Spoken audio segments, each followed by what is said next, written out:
yang relatif tidak normal atau sehat. Kita lihat dari sisi pasar keuangan, ada improvement, namun kita juga lihat untuk pergerakan terutama dengan terpilihnya kembali Presiden Trump, itu memberikan juga sentimen yang cukup kuat pada minggu ini. Kalau kita lihat pergerakan nilai tukar kita sempat mengalami penguatan yang cukup kuat sampai dengan Oktober yang lalu, bahkan nilai tukar kita mencapai 15.200. Kemudian terjadi lagi sentimen global, terutama dikaitkan dengan tadi berapa besar Fed Fund Rate akan dipotong atau diturunkan lagi. Dan sekarang dengan terpilihnya Presiden Trump, tadi saya sampaikan dolar indeks mengalami penguatan. Sehingga nilai tukar rupiah kita kemarin cenderung dalam minggu ini mengalami tekanan.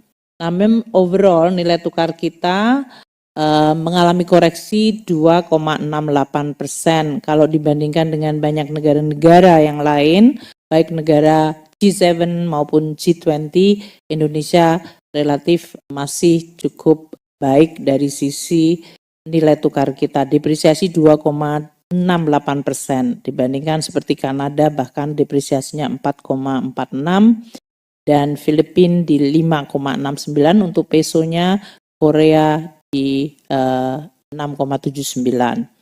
Kita lihat yield dari surat berharga negara kita, yaitu Indo yang merah 6,76, sedikit mengalami peningkatan pada minggu terakhir ini, namun kemarin sebetulnya sampai dengan Oktober mengalami penurunan yang cukup baik.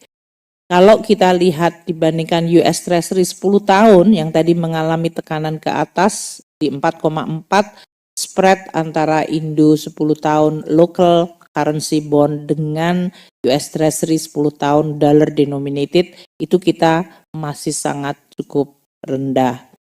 Dan ini juga kalau walaupun Fed Fund Rate mengalami penurunan, tapi counter sentimen terhadap politik di Amerika, terutama dari sisi terpilihnya Presiden Trump dan outlook atau proyeksi terhadap budget, federal budget, memberikan dampak yang berbeda terhadap US Treasury. Nah, untuk capital flow sebetulnya surat berharga negara kita